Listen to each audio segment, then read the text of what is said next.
Subscribe to LearnCap and hit the bell icon to get notified. Friends, the next discussion is with regard to amendment in section 50. Friends, this is the most important amendment which has come, not only from examination point of view, but even from practical point of view. Friends, from the day on which GST has come in, there have been various amendments which have come. But I would say out of all these amendments which have come, this has been the most important amendment which has significantly impacted in a positive way. So friends, before we discuss and understand this amendment, let's have a look at the base structure of section 50. The structure of section 50, the title of which is interest on delayed payment of taxes. Every person who is liable to pay tax in accordance with the provisions of this act or rules, but fails to pay the tax or any part thereof to the government within the period prescribed, shall, for the period for which tax or any part thereof remains unpaid. Very, very important wordings. You need to by heart this. For the period for which tax or any part thereof remains unpaid, pay on his own interest at such rate not exceeding 18% as may be notified by the government. 50 subsection 1 tells you the interest rate will be as notified by the government. The maximum rate which can be notified is 18%, and naturally the government has notified the maximum rate. So the rate of interest for delayed payment of taxes is 18%. Friends, in this 50 subsection 1, the most important wordings are for the period for which tax or any part thereof remains unpaid, interest shall be payable. For the period for which tax or any part thereof remains unpaid, interest shall be payable. Fine. Only so much, but lot of analysis which is involved. Now friends, let's say tax period April. Outward supply value is 1 lakh, GST thereon is 18,000. Inward supply value is 60,000, GST thereon is 10,800. Due date of payment is 20th of May. Actual date of payment is 25th of May. Now friends, please understand, as regards as the current scenario is concerned, the GST portal is concerned, the due date of filing of return, or rather I would say it in this way, that you cannot make the payment of taxes without filing the return. You cannot make the payment of taxes without filing the return. That means only when you are filing the return you can make payment of taxes. Both of them are not independent. It is not so that you pay the taxes first independently and then you file the returns. This doesn't happen currently in the GST portal. In the GST portal, when you are filing the return, only when you are filing the return, payment of taxes happens. That brief understanding you need to have. That has got nothing to do with the amendment. It is a basic concept which you would have already studied in the chapter of payment of taxes. But you need to understand that concept thoroughly, that payment of taxes can happen only when you are filing the return. If you do not file the returns, you cannot pay the taxes. So friends, actual date of payment, that is I would say actual date of filing of returns, because only when you are going to file the return you can make payment of taxes, is 25th of May. Is there a delay? The answer is yes, there is a delay of 5 days. Now friends, should you pay interest? The answer is yes, you will have to pay interest. Now friends, the question is, there is no debate, there is no dispute as regards whether interest is payable or not, because interest is naturally payable. There is a delay. The question is, interest is payable on what amount? Friends, now the logical view would say, logically any person would say, output tax is 18,000, input tax available 10,800, 7,200 rupees is what this person is supposed to pay through his electronic cash ledger. 7,200 rupees is what this person is going to pay through his electronic cash ledger. Interest is payable on 7,200 rupees because the 7,200 rupees is being paid in a delayed manner. So the tax or any part thereof which remains unpaid, a logical view would be 7,200 rupees upon which interest is payable at the rate of 18% for 5 days. This would be the logical answer which you and I would have understood had we not read 50. Had we not read section 50, this would have been a spontaneous answer. But friends, let's have a close look at section 50. Section 50 tells you, for the period for which tax or any part thereof remains unpaid, for the period for which tax or any part thereof remains unpaid, interest is payable. Now friends, how much is the tax which you are supposed to discharge? How much is the tax which you are supposed to discharge? Are you supposed to discharge a tax of 18,000 or are you supposed to discharge a tax of 7,200 rupees? Friends, please understand, the tax which you are supposed to discharge is 18,000 rupees. The tax which you are supposed to discharge. Are you a taxable person? Yes. Have you made a supply? Yes. What is the value of supply which you have made? 1 lakh. What is the tax thereon? 18,000. What is the tax which you are supposed to discharge? 18,000 rupees. You are supposed to discharge a tax of 18,000 rupees. The only difference is this 18,000 rupees which you are supposed to discharge, through your electronic credit ledger, you will be discharging 10,800. Through your electronic cash ledger, you will be discharging 7,200 rupees. This doesn't, just because that you are discharging 7,200 rupees through your electronic cash ledger, doesn't remove away the fact or does not change the fact that your tax liability is 7,200 only. Your tax liability is 18,000 rupees. That 18,000 rupees, you want to discharge 10,800 through credit ledger, 7,200 through cash ledger. So now friends, please understand, for the period for which tax or any part thereof remains unpaid. Now friends, for this period of 5 days, how much of tax is remaining unpaid? Is it 18,000 that is remaining unpaid or is it 7,200 rupees that is remaining unpaid? Let's have a look at the provisions. 18,000 rupees you are supposed to discharge. This would get recorded in the electronic liability ledger. There are 3 ledgers: electronic liability ledger, electronic credit ledger, electronic cash ledger.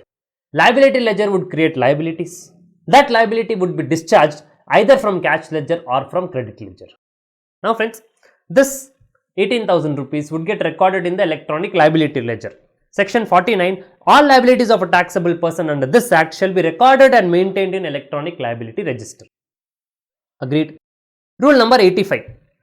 Rule number 85, subject to the provisions of 49, 49A, 49B, the sequence of utilization of credit, payment of every liability by a registered person as per his return shall be made by debiting electronic credit ledger or electronic cash ledger. Friends, the liability ledger can be discharged. The liability ledger can be discharged either through electronic credit ledger or through electronic cash ledger. Are we clear so far? Yes. Now friends, interest on delayed payment of taxes, what we have seen, what we are going to see, please understand in mind that the liabilities are created in electronic liability ledger. Electronic liability ledger's liability can be discharged either by debiting your electronic credit ledger or debiting your electronic cash ledger. Now friends, at the back end, or let's say how the ledgers are functioning. Now friends, in the example what we have seen, how much is my output tax liability? My output tax liability is 18,000 rupees. So friends, here in my electronic liability register, in the electronic liability ledger, I have created a liability to the extent of 18,000 rupees. I have created a liability to the extent of 18,000 rupees. Now friends, in my electronic credit ledger, in the example what we are seeing, there is a credit of 10,800 rupees which I want to take. But friends, please remember section 16. When can I take the credit? I can take the credit only when I am filing the returns. I can take the credit. In section 16, you have conditions for availing the credit. Section 16, subsection 2, clause D tells you that only when a registered person files his return, he will be in a position to take the credit, because only when you file the return, in the return you say 10,800 rupees is my credit, only then that amount of 10,800 rupees would go and sit in your electronic credit ledger. What is meant by availment of credit? Availment of credit is not just by you receiving the goods, received the invoice. It doesn't mean you have availed the credit. You are entitled to avail the credit. Have you availed the credit? No. Does availment of credit mean making an entry in your books of accounts? Answer is no. What is meant by availment of credit? Availment of credit is when you file the return and the amount goes and sits in your electronic credit ledger. That point is called as availment of credit. So friends, how does availment of credit happen? It happens when the returns are being filed. Without you filing the returns, how will the amount go and sit in your electronic credit ledger directly from your invoice? Your supplier might have uploaded as GSTR 1. It might come in your GSTR 2A. You can view it. Is it sitting in your electronic credit ledger? The answer is no. GSTR 2A is not your electronic credit ledger. Only that amount when you're punching in the return, only then it will go and sit in your electronic credit ledger. So now friends, in this example, when he's filing the returns, he would say 10,800 is the credit which I want to take. So when he files the returns, his electronic credit ledger, the moment he files it, both filing of returns and availing the credit will happen simultaneously. 10,800 rupees would come in his electronic credit ledger. Now friends, he knows that his electronic credit ledger is not sufficient to discharge the liability. So therefore, in his electronic cash ledger, he makes a deposit of 7,200 rupees. He creates a challan, deposits it in his electronic cash ledger to the extent of 7,200 rupees. Now friends, he tells, my liability is 18,000 rupees. 10,800 rupees, you take it from my electronic credit ledger. So this liability of 18,000 from credit ledger, 10,800 rupees comes. 7,200 rupees, you take it from my electronic cash ledger. So electronic cash ledger, 7,200 rupees comes. All this, when does it happen? When he is filing the returns. When he is filing the returns, he is offsetting the liability from his cash ledger and credit ledger. All this procedure what we are discussing is happening when the returns are being filed. So now friends, this liability of 18,000 rupees is discharged from his credit ledger 10,800, from his cash ledger 7,200 rupees. The liability stands discharged. When is this happening? All of this is happening on 25th of May when he is filing the return. Please understand friends, on 25th of May when he is filing the returns, he is availing the credit and also is utilizing the credit for the purpose of payment of taxes. Availment also is happening when he is filing the returns. Utilization also is happening when he is filing the returns. So now friends, in this case, on 25th when he is filing the returns, he is discharging his liability through electronic credit ledger and also through electronic cash ledger. Now friends, please tell me, in the example what we are seeing, output tax 18,000, input tax which is available in the invoice 10,800 which is eligible and is entitled to take. Due date for payment 20th of May. Actual date of payment, which is the date on which is filing the returns, is 25th of May. Now friends, please tell me, interest would be on 18,000 rupees or is it going to be on 10,800 rupees? Please understand, what is the tax liability which he is supposed to pay? He is supposed to pay a tax liability of 18,000 rupees. How is he paying? He is paying 10,800 rupees through his credit ledger and 7,200 rupees through his cash ledger. He will debit his electronic credit ledger to the extent of 10,800. He will debit his electronic cash ledger to the extent of 7,200 and he would discharge his liability. So now friends, please read the sentence again. For the period for which tax or any part thereof remains unpaid.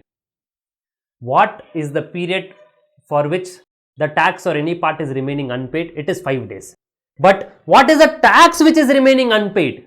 The tax which is remaining unpaid is 18,000 rupees and not 7,200 rupees, because friends, this is his tax liability which is supposed to discharge. It is just a matter of fact that 10,800 is discharging through credit ledger, 7,200 is discharging through cash ledger. Using credit for payment of output tax liability is also a mode of discharge of liability. Is there a delay in the mode of discharge of liability? The answer is yes. Is the delay only for 7,200 or is the delay for the entire 18,000 rupees? The delay is for entire 18,000 rupees because only on 25th his electronic credit ledger will be debited for the purpose of payment of liability. So for the period of 5 days, there is a delay for the payment of tax of entire 18,000 rupees. So friends, this is what section 50 subsection 1 tells you. Now friends, the question is, industry naturally will not be happy with this, because friends, please think from logical point of view. Interest is always compensatory in nature. Please think from practical, a businessman's perspective. Interest is always compensatory in nature, which means that wherever there is loss of time value of money to the government needs to be compensated. Wherever there is loss of time value of money to the government needs to be compensated. Now friends, the loss of time value of money to the government is with extent to 18,000 or is with respect to 7,200 only? Friends, please understand, only the amount which I am going to pay through my electronic cash ledger from my bank account, it would be transferred to the government's bank account. The amount which I am paying using my electronic credit ledger, it is a mere book entry. It is a mere book entry between my electronic credit ledger and electronic liability ledger with no loss of interest to the government.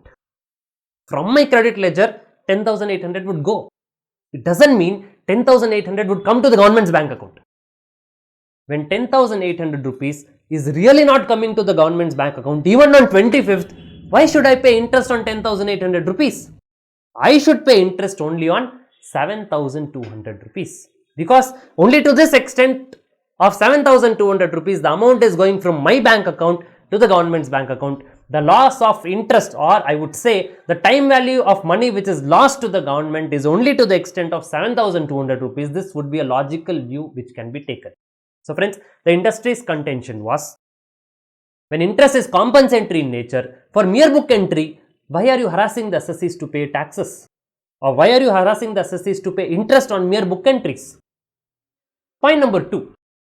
Point number 2, the industry argued, had you given me an option to avail the credit, and also to pay the taxes independent of me filing the returns, I would have paid the 10,800 rupees taxes on 20th itself. Please understand, the industry is arguing that you should have given me an option to take the credit of 10,800 rupees independent of filing the returns. I would have taken, see now, this person tells there is a delay of 5 days because I did not have money. I did not have 7,200 rupees money to discharge the taxes. But 10,800 rupees I could have very well discharged because I did not have to infuse any funds. It is my credit, I just need to pass a book entry, avail the credit in the credit ledger and discharge it. You should have given me an option, the industry is arguing, you should have given me an option to avail the credit independent of filing the returns and to discharge partial liability independent of filing the returns. What I would have done, on 20th, I would have taken the credit of 10,800, discharged the liability of my 10,800. When I am having money on 25th, I would have deposited additional 7,200 rupees, filed the returns. In the return filing, I would have told 20th, 10,800 is already discharged. Today I am depositing 7,200 rupees. I am discharging this. My entire liability of 18,000 is discharged. 10,800 I discharge on 20th itself. 7,200 rupees I am discharging now. For this 7,200 rupees liability which I am discharging now, I am ready to pay you interest. You did not give me an option. For your incapability of giving me an option, how can you charge interest? So these were the two grounds on which the assessee argued that interest will not come on 18,000 rupees. Interest should and will come only on 7,200 rupees. Now friends, with respect to this, there were various contrary judgments which came from different high courts, wherein one of the high court told that interest would be on gross liability, which is 18,000 rupees.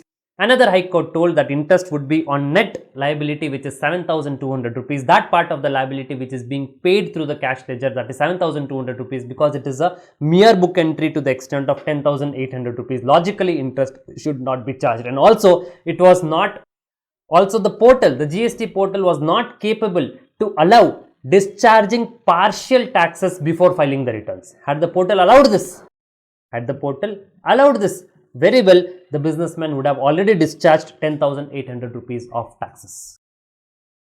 So friends, there was a discussion in GST Council where the GST Council ultimately decided that yes, interest will have to come only on net liability and not on gross liability. So now friends, with regard to this recommendation of GST Council, there is a proviso which is being inserted. There is a proviso which is being inserted to 50 subsection 1, and it is retrospectively effective from 1st of July 2017. The date on which GST came into force, this proviso has been inserted with retrospective effect, which tells you that interest is going to be on that portion of liability which is discharged through electronic cash ledger.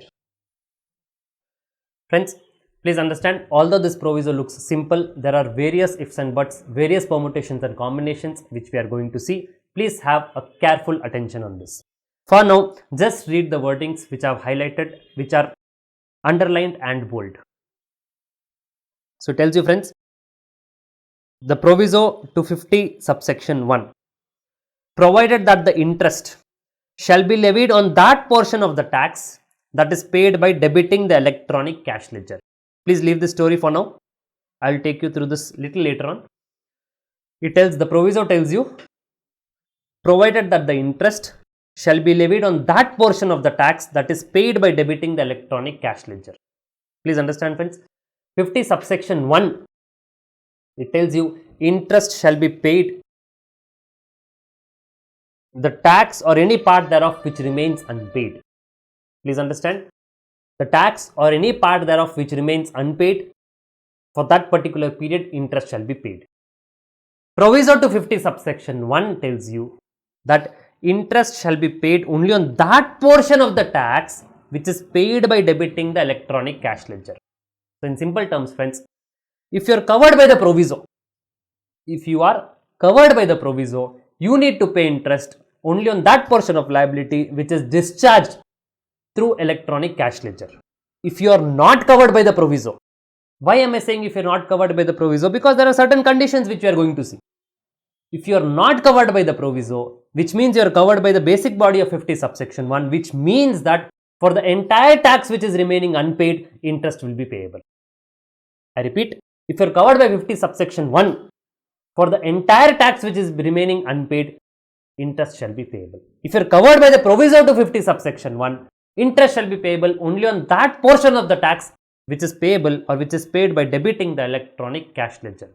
So to conclude, if you are covered under 50 subsection 1, interest is on the gross liability, which means that portion of tax or that tax which is remaining unpaid. If you are covered by the proviso, interest shall be payable only on that component which is paid through electronic cash ledger. So now friends, let's take an example. The same example we shall continue. Output liability is 18,000, input tax credit 10,800, due date of payment 20th, actual date of payment 25th. Is there a delay? The answer is yes, there is a delay of 5 days. Now friends, ignoring the conditions, assuming we are covered by the proviso. The proviso tells you interest shall be levied on that portion of the tax that is paid by debiting the electronic cash ledger. So friends, the amount which is paid by debiting the electronic cash ledger is 7,200. So interest is going to be on 7,200 multiplied by 18% multiplied by 5 divided by 365. This is the amount of interest which needs to be discharged. So friends, the crux is, if you are covered by 50 subsection 1, interest is on the entire amount of tax which is remaining unpaid. If you are covered by the proviso, interest is only on that portion of the tax which you are going to pay through electronic cash ledger. Let's take another example. Let's say outward supply is 10,800. Inward supply is 18,000 rupees. The reverse. Outward supply, output tax is 10,800. Output tax is 10,800. Input tax is 18,000 rupees. Now friends, here interest on, is there a delay? The answer is yes, there is a delay of 5 days. Is there any amount which you are going to discharge using your electronic cash ledger? Friends, here the output tax is 10,800, input tax credit is 18,000. You will be having a credit carry forward of 7,200 rupees. So therefore, you are not going to deposit any amount in your electronic cash ledger to discharge the liability of tax period April. So therefore, interest, it is not applicable because there is no, assuming you are covered by the proviso. Assuming you are covered by the proviso, you are satisfying these conditions which are there. Assuming in that case, interest is going to be paid only on that portion which is discharged through electronic cash ledger. In our example, nothing is discharged from electronic cash ledger, so interest liability is 0. Let's take another example. Output tax is 10,800 rupees. Input tax credit 18,000 under forward charge mechanism, which means your supplier supplied you goods or services. In that invoice, taxes were charged. The supplier collected it from you. You can take input tax credit. However, you have certain inward supplies to the extent of 10,000 rupees.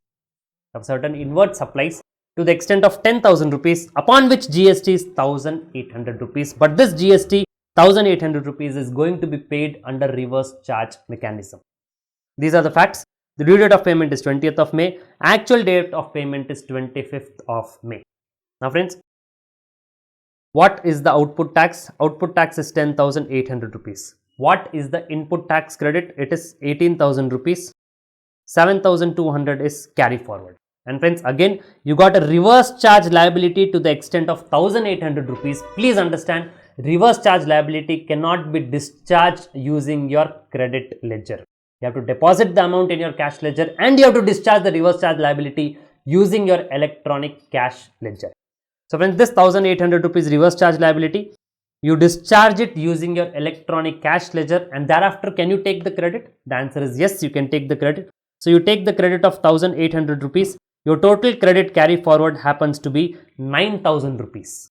The total credit carry forward happens to be 9,000 rupees. This 1,800 rupees reverse charge liability you have discharged through electronic cash ledger, and thereafter you have taken the credit. Is there a delay in payment of this 1,800 rupees? Yes, there is a delay of 5 days. Is there going to be any interest? The answer is yes. Please understand, 1,800 rupees your reverse charge liability you have discharged using your electronic cash ledger. Even though there is a credit carry forward of 9,000 rupees, still there is going to be an interest in this particular example because there is a delay in payment of reverse charge liability. Reverse charge liability is paid only through electronic cash ledger. So friends, in this case, provided that the interest shall be levied on that portion of the tax which is paid by debiting the electronic cash ledger.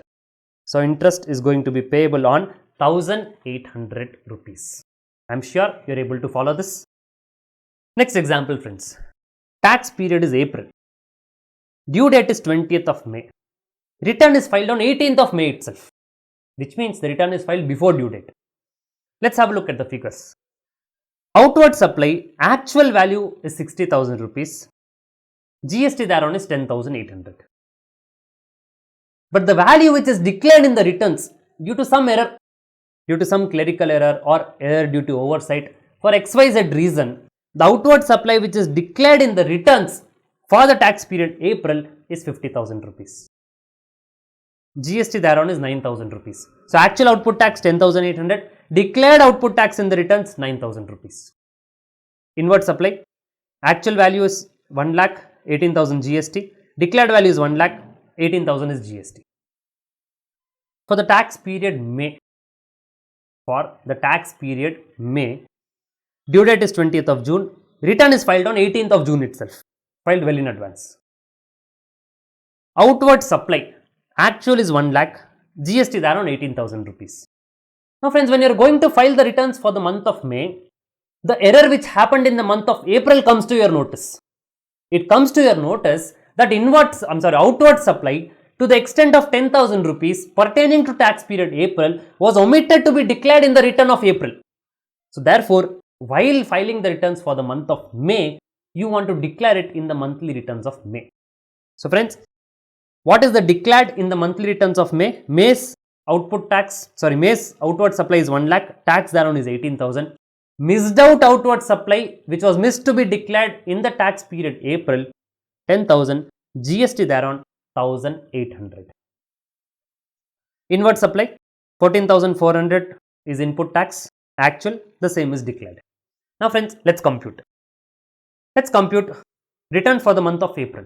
How much is output which has gone in the return? Output which has gone in the return is 9,000. How much is the input tax credit which has gone in the return? 18,000 rupees. 9,000 rupees is carry forward of credit. 9,000 rupees is carry forward of credit for the month of April. For the month of May, how much is output? Output is 18,000 of May. April's liability also you're discharging or also you're reporting it in the monthly return of May. So the liability becomes 18,000 plus 1,800 rupees, which is 19,800 rupees.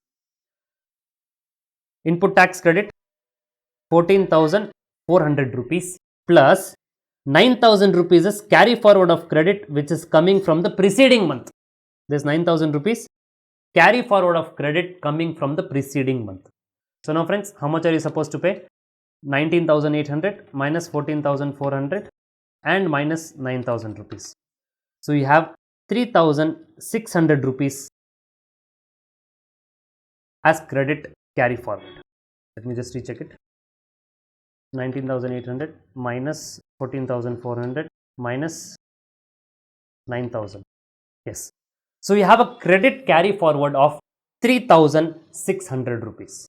Are we clear so far? Yes. Now friends, please tell me,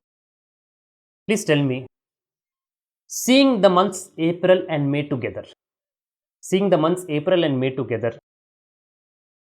did you discharge anything from your electronic cash ledger? For the month of April, did you discharge anything from your cash ledger? No. For the month of May, did you discharge anything from your cash ledger? The answer is again no. So now friends, whether interest, is there any interest liability which is going to come? So far, whatever the proviso which we have read, the answer would have been no. But now friends, please read the wordings which are underlined and also along with the wordings which are highlighted in red. The proviso 250 subsection 1 provided that the interest on the tax payable in respect of supplies which are made during a tax period and declared in the return for the said period, interest shall be levied on that portion of the tax that is paid by debiting the electronic cash ledger. Here comes the condition. Condition number 1. If you want to avail the benefit of payment of interest only on that portion which you are discharging through your electronic cash ledger, then the supplies which are made during a tax period should be declared in the return for the said tax period. In our example, the supplies which are made during April to the extent of this 10,000 rupees. Out of 60,000, 50,000 is reported. To the extent of 10,000 rupees, the supply which is made during the April, is it declared in the return for the tax period April? The answer is no. It is declared in the returns for the tax period May. So friends, now the supplies which are made during a tax period, is it declared in the return for the said period? The answer is no. So now friends, since you are not satisfying the condition, please read it wholesomely. Provided that the interest on tax payable in respect of supplies made during a tax period and declared in the return for the said period, interest shall be levied on that portion which is discharged using the cash ledger. This condition is not being satisfied. So friends, when this condition is not being satisfied, proviso is not applicable to you. So when proviso is not applicable to you, you go back to the main body 50 subsection 1. Main body 50 subsection 1 tells you, please read it. Main body 50 subsection 1 tells you the tax or any part thereof which remains unpaid, interest needs to be paid. Tax or any part thereof which remains unpaid, interest needs to be paid for the period for which it is remaining unpaid. Now friends, in this example what we have seen, is there any tax which is remaining unpaid? The answer is yes. There is a tax to the extent of 1,800 rupees which is remaining unpaid. Because this tax of 1,800 rupees, that is unreported supplies to the extent of 10,000, tax thereon which is 1,800 should have been paid while filing the monthly returns for the month of April itself. It should have paid on 20th of May. But is it being paid on that date? The answer is no. It is being paid only when the monthly returns of May are being filed. It is paid on 18th of June. So from 21st of May, the due date on which it should have been paid, till 18th of June, Till this period, the tax is remaining unpaid to the extent of 1800 rupees. The tax is remaining unpaid to the extent of 1800 rupees. For this, interest needs to be paid because you are not covered by the proviso. Only if you are covered by the proviso, interest will be paid on that portion which is discharged using the cash ledger. If you are not covered by the proviso, interest will be according to the main body 50 subsection 1, which tells you that the period for which tax or any part remains unpaid, interest is payable. It doesn't matter whether you are going to pay this from your credit ledger or cash ledger. Is it unpaid? Yes, pay interest, close the matter. Are we clear? So friends, now the section is very, very clear. You cannot take a logical view. You cannot say, look boss, had I reported this correctly in the monthly return of April itself, still at the end of May, I would have had a credit carry forward of 3600 only. Please understand what would have happened had I reported it correctly. Now in this friends, 9000 rupees would not have been my credit carry forward. Rather it would have been 9000 rupees minus 1800 rupees. My credit carry forward would have been 7200 rupees because I would have already discharged 1800 rupees itself in the month of April returns itself. 7200 rupees would have been my credit ledger carry forward. Agreed. 7200 rupees is my credit ledger carry forward. Current month credit is 14,400. 21,600 is my total credit. 19,800 rupees is my output tax liability. I would have got further, 18,000 rupees would have been my output tax liability. I repeat, 7,200 rupees would have been my credit ledger carry forward. Agreed? Yes. What is the input tax credit for the month of May? It is 14,400. So 7,200 plus 14,400, 21,600 credit I am having. How much is my output tax which I am supposed to discharge? It is not 19,800 because 1,800 I already discharged it earlier. May months is only 18,000 minus 18,000 rupees. Still I would have got credit ledger carry forward of 3,600. It doesn't matter.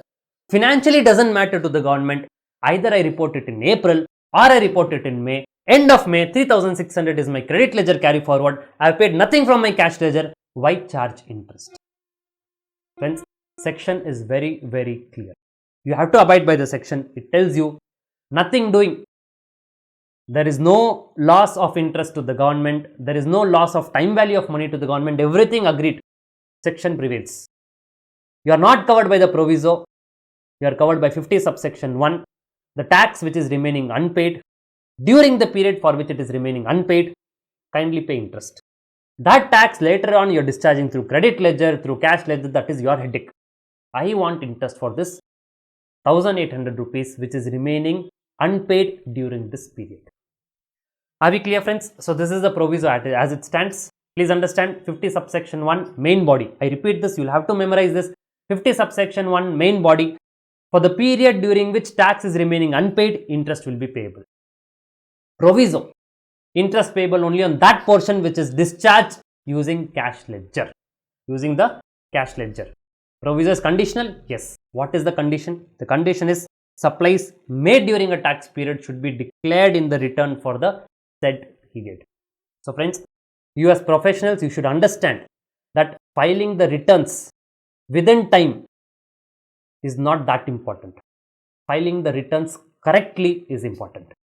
You might file the returns within time, but if you miss out some liability, even though you might have filed within time, never mind. If you miss out some liability and report it in the next period, interest would be payable on the gross amount, even though you might have electronic credit ledger sufficient balance. Rather, had you filed the returns belatedly but correctly, you need not pay any interest. Another example, friends. This example is nothing new. It is just to further enhance your understanding of proviso to 50 subsection 1. Outward supply 60,000, GST there on 10,800. Value which is declared in the returns 50,000, GST there on 9,000. Inward supply 18,000 input tax credit, value of 1 lakh. What is declared is 18,000, value of 1 lakh. For the tax period May, I repeat, for the tax period May, actual value is 1 lakh, 18,000 is output tax. Declared value 1 lakh is declared of May, 10,000 is declared of April. Inward supply 80,000, 14,400, declared 80,000, 14,400. You might wonder, is the same example not repeated again? The same figures were there? The answer is no. There is a slight change over here. Change is April month's return, it is filed on 18th of May, same as last example. However, the returns for the month of May, which is actually due on 20th of June, is filed on 28th of June. There is a delay in filing the returns for the month of May. There is a delay to the extent of 8 days. Let's compute. So friends, how much is output? Declared in the returns is 9,000. Input 18,000 rupees. Credit ledger carry forward 9,000 rupees. Actually, had they reported it correctly, it should have been 7,200 rupees. 10,000 is not being reported. For the month of May, output 18,000 plus 1,800. He is declaring the earlier missed out liability in the monthly returns for May, 19,800. Input tax credit 14,400 current month, 9,000 rupees credit ledger carry forward of the preceding month.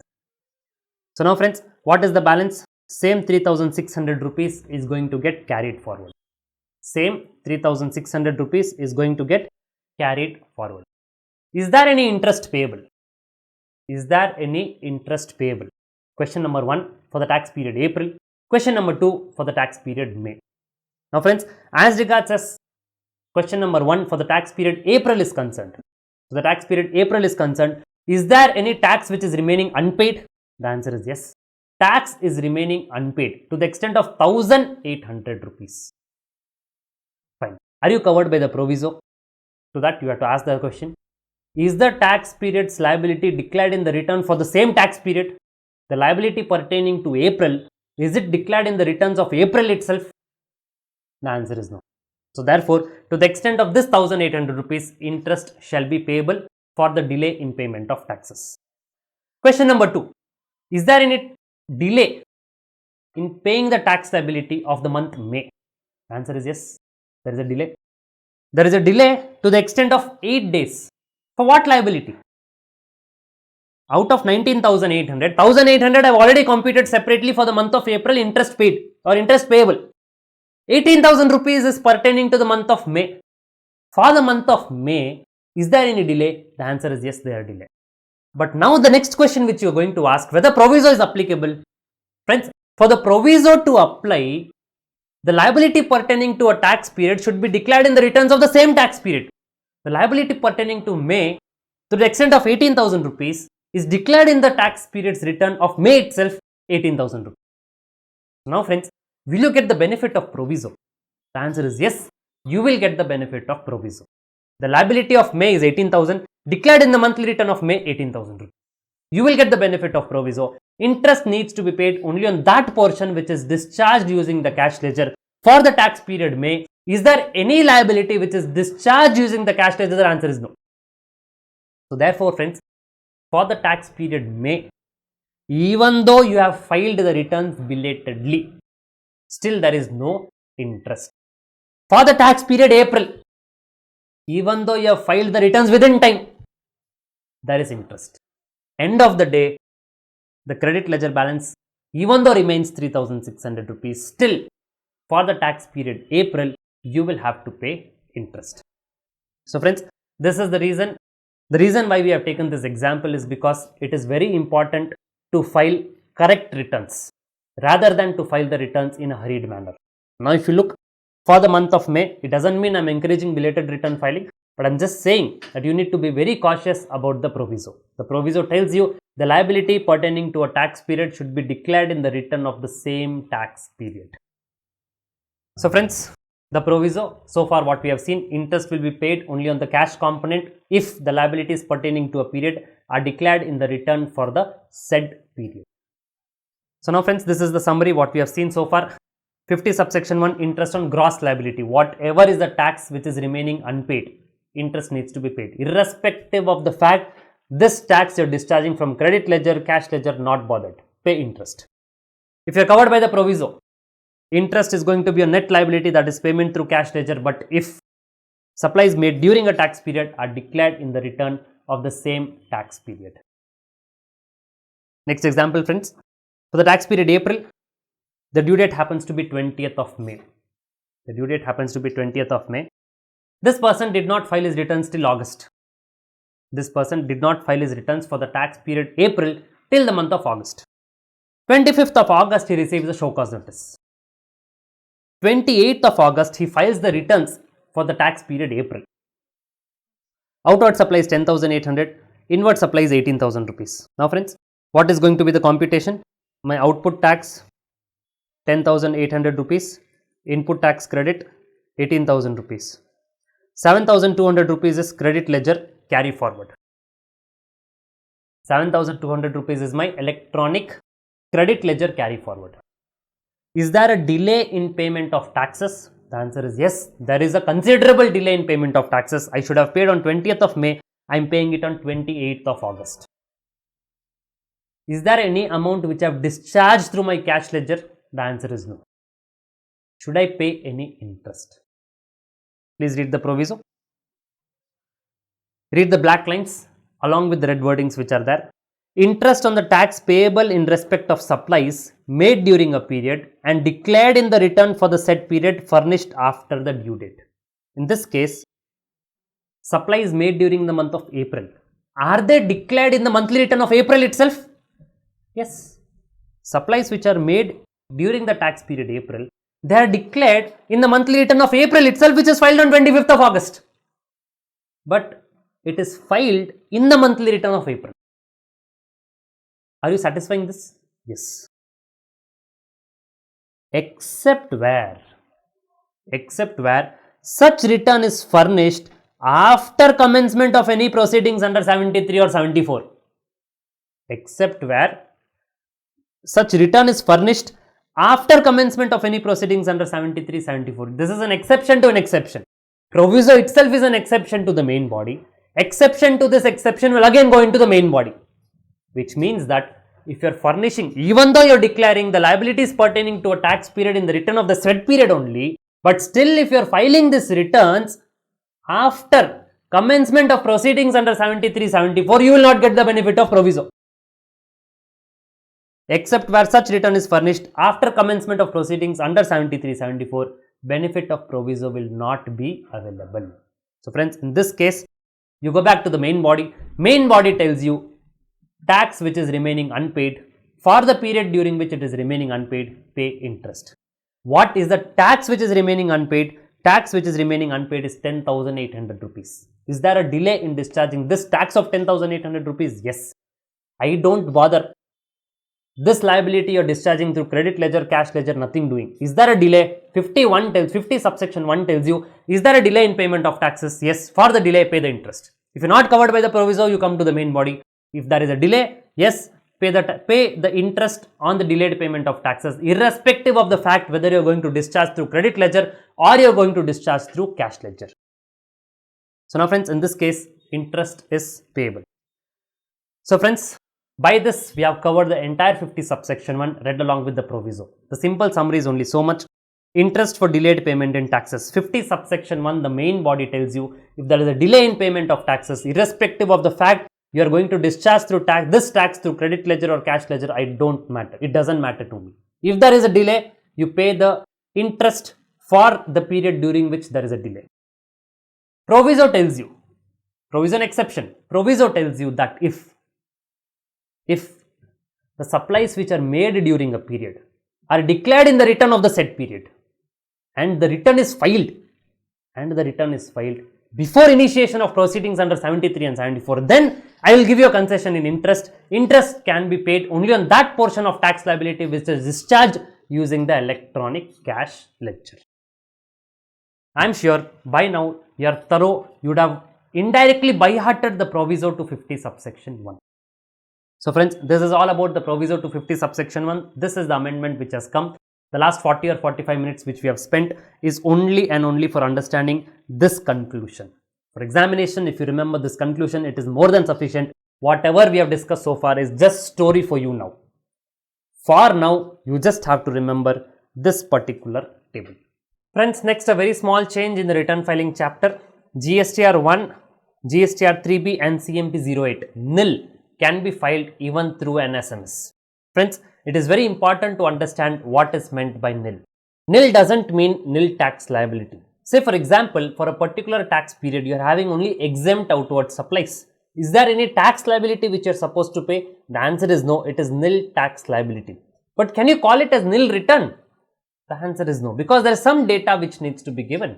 Similarly, friends, let's suppose for a particular tax period, you do not have any outward supplies at all. You only have inward supplies. So now friends, these inward supplies which you are having, there is some input tax credit which you are going to avail. Although there is no output tax liability, still you are going to avail input tax credit by including this data in your periodical return. Can you call it as nil return? Is it a nil tax liability? The answer is yes. There is no outward tax liability. But can you call it as nil return? The answer is no. So friends, nil returns means there shouldn't be any outward supplies including exempt supplies. You shouldn't have any inward supplies, and also you shouldn't have any inward supplies which is liable to be taxed under reverse charge mechanism. So in that case, if it is a nil return, it can also be filed through an SMS. Friends, can you file a nil GSTR 4 through an SMS? The answer is no. It covers only GSTR 1, GSTR 3B and CMP 08. Any returns other than these, even if it is given nil, it cannot be done through an SMS. It has to be done only on the common portal. Friends, the next change is in the exemption. A new exemption entry has been added in the exemption notification. We can classify this in export like services. Friends, as we already discussed in the class, what is meant by export like services? These type of services have just missed the bus. They have not satisfied one or two conditions of export, so therefore it is not getting qualified into an export of services. So in those export like services, there is one entry which is being added: satellite launch services which is supplied by ISRO, Antrix Corporation Limited or New Space India Limited. These services are exempted. Now friends, why did these services miss the bus? Now friends, let's say you have ISRO who is going to carry out the activity of launching a satellite for a foreign company, and also let's say parallelly it is also going to do for an Indian company. ISRO is having a contract for launching the satellite. Let's suppose an example number 1 for a foreign company, example number 2 for an Indian company. And friends, please understand, the place of supply for satellite launch services happens to be outside India. Now friends, as we all know, for a service to qualify itself as an export of service, it has to satisfy certain conditions. Now friends, what are those conditions? The service provided should be located inside India. Service recipient should be located outside India. The place of supply should be outside India.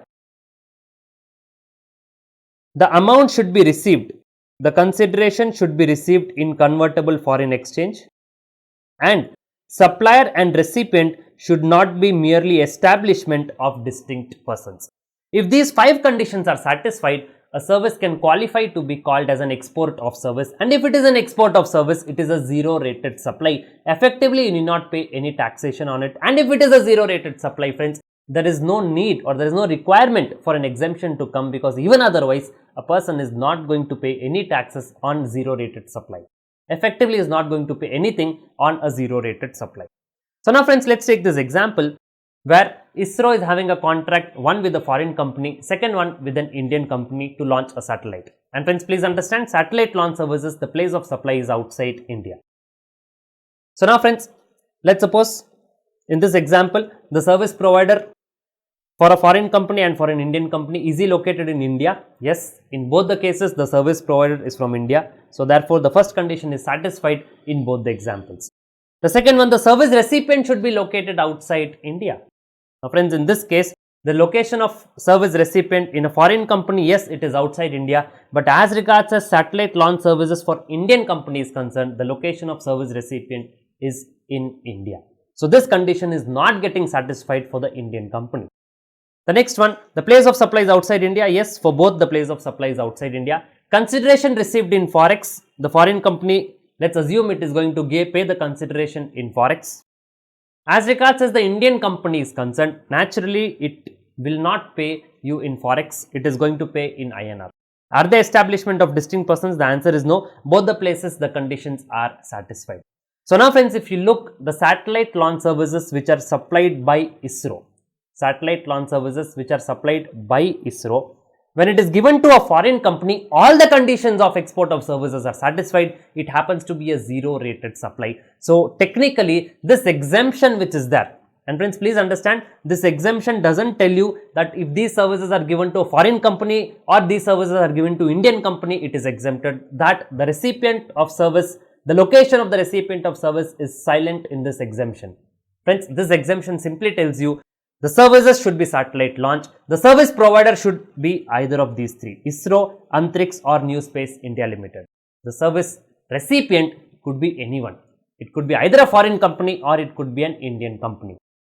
So now friends, if the service recipient happens to be a foreign company, it becomes a zero rated supply, assuming the consideration is going to come in forex. When it becomes a zero rated supply, technically speaking, effectively no taxes are going to be paid for zero rated supplies. So therefore this exemption is not of much use. So friends, for whom is this exemption of use? This exemption is of use when these services are given to an Indian company.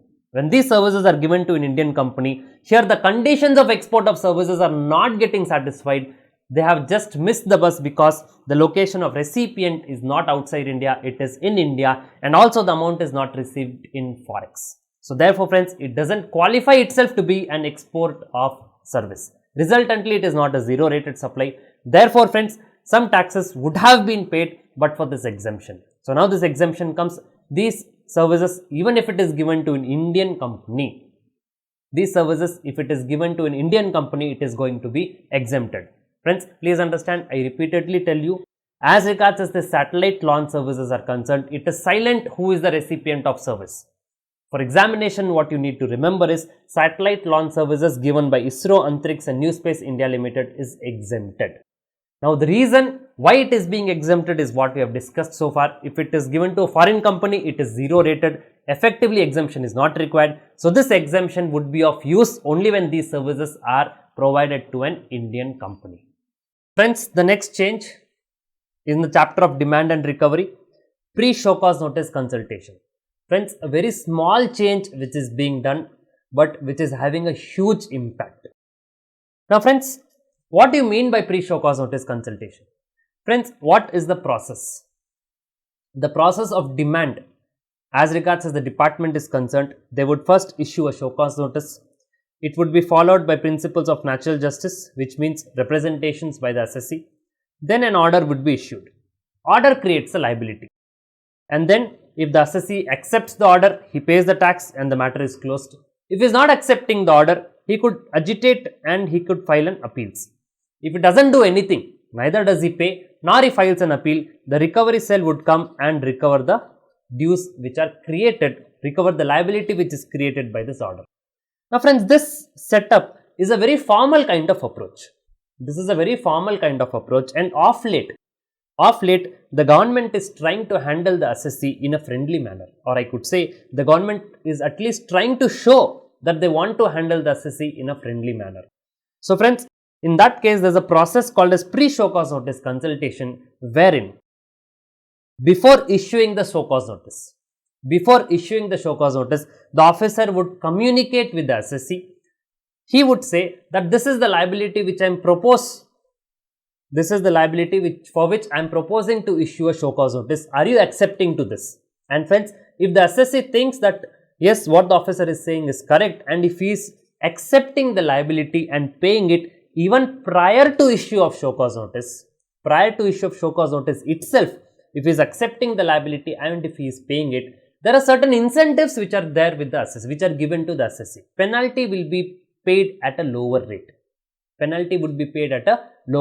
You pay the liability prior to issuance of show cause notice, there is a reduced penalty.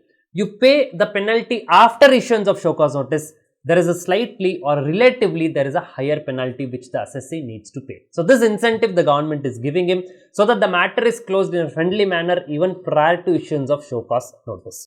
So this also saves the officer's time, and it also creates a friendly environment between the assessee and the officer. So now friends, what is the change which has happened?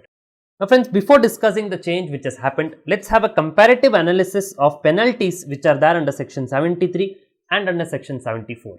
If a demand is raised under section 73, the general penalty, the penalty is 10% of tax or rupees 10,000, whichever is higher.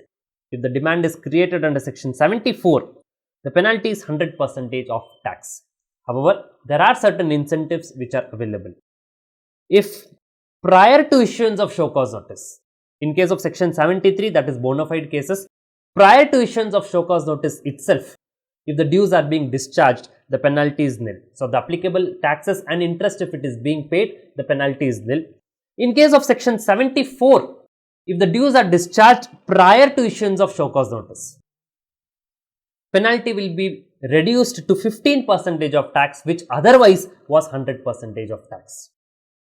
If penalty under section 73, if the dues are discharged by show cause notice plus 30 days, show cause notice is being issued within a period of 30 days, if taxes are being paid along with interest, penalty would be nil over here when the demand is created under 73.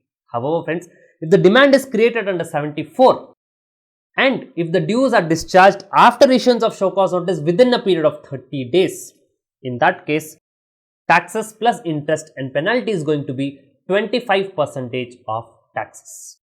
So now friends, a question comes, how would a person know what is the liability which is going to be created by him even prior to issuance of show cause notice? Because there could be cases where there could be two options now. Option number one could be the assessee calculates the taxes on his own and he discharges the liability. After it discharges the liability, naturally show cause notice cannot be issued. So therefore, this could be a scenario of pre-show cause notice. Here we do not have any confusion. But however, friends, as regards as the liability which is ascertained by the proper officer, the assessee is not doing on his own. The liability is ascertained by the proper officer. Now, how should the officer communicate to the assessee that for this amount I am proposing to issue a show cause notice to you? So friends, for which there is a form. It is called as DRC 01A. The proper officer will communicate to the assessee through this form GST DRC 01A. He will communicate what amount of tax, interest and penalty or what amount of tax and interest he has ascertained for which he is proposing to issue a show cause notice, and would also give an option to the taxpayer asking him to close the matter here itself and he would not be issuing a show cause notice. So friends, through this form communication needs to be done. Now friends, this is the background of what we have discussed. What is the change which has come? Friends, the change is here rule number 142(1)(a), which spoke about communicating to the taxpayer through form GST DRC 01A whatever the taxes and interest which the officer has ascertained prior to issuance of show cause notice. It needs to be communicated to the taxpayer so that he could take the benefit of reduced penalty. Earlier, friends, this was mandatory. The officer was supposed to mandatorily issue form GST DRC 01A and communicate the taxes and interest which he has ascertained. So friends, earlier the wordings were the proper officer shall communicate to the assessee in form GST DRC 01A. Now friends, the wordings are, they have replaced shall with may. Which means that now it is the discretion of the officer whether to issue form GST DRC 01A or not.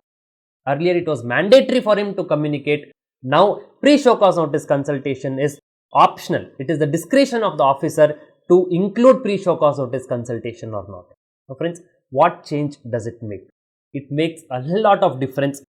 Friends, as regards to section 73 is concerned, there is no change at all. Because let's say if the notice is going to come under section 73, either you are going to pay prior to issuance of show cause notice, it is nil penalty, or let him issue a show cause notice. Within 30 days if I am paying, also there is a nil penalty. But friends, however, if the officer is proposing to create a demand under section 74, in that cases where if the assessee is paying prior to show cause notice through this pre-show cause notice consultation procedure, or when he is getting a communication in DRC 01A, if the assessee is paying the demand which is proposed to be created by the officer under section 74, if he is paying it prior to issuance of show cause notice, he is going to pay a penalty only 15% of tax. However, friends, if he is going to pay this, penalty after issuance of show cause notice, within 30 days, it becomes 25% of tax. So friends, there is a hike to the extent of 10% in penalty. For what reasons? Just because of the discretion of the officer. If the officer decides to give DRC 01A, the penalty would be 15% of tax if the assessee wants to close the matter. If the officer decides not to give DRC 01A, he gives a show cause notice, and if the assessee wants to close the matter, he would have to pay 25% of tax as penalty. There is a hike to the extent of 10%. Friends, next a very small change. Under IBC, Insolvency and Bankruptcy Code, there is a corporate debtor for whom a resolution professional is being appointed. Friends, as we all know, this resolution professional has to apply for a new GST registration. This corporate debtor might be registered under GST earlier, but never mind. Once this corporate debtor, a resolution professional has been appointed, this resolution professional has to apply for a new GST registration as a distinct person. Now friends, the query which is raised is, let's suppose a resolution professional is being appointed over here. After some time, let's say there's a change in resolution professional. Let's say this was resolution professional 1, now there is a resolution professional 2. If there is a change in resolution professional, in that case, should again a new GST number be applied as a distinct person? Because now here resolution professional 1 applies for a new GST registration as a distinct person. Should this resolution professional 2 again apply for a new GST registration as a distinct person? To which the clarification has come, the answer is no. He need not apply for a new GST registration as a distinct person. Again, all that needs to be done is he just has to change the authorized signatory in the GST portal. Earlier, the authorized signatory was this resolution professional 1. Now, the authorized signatory is going to be resolution professional 2. New GST registration is not required. Already the new registration which was taken by this resolution professional 1 being the authorized signatory, now it needs to be changed. The authorized signatory is now going to become this resolution professional 2. Friends, so we have completed the amendment lectures. I hope you have enjoyed them. If you have any queries, you can write to me over here. Friends, the amendments were very few, but these are like jackpots. You can expect a direct question. So friends, I wish you all the very best. Please do come out with flying colors. All the very best. Subscribe to LearnCap and hit the bell icon to get notified.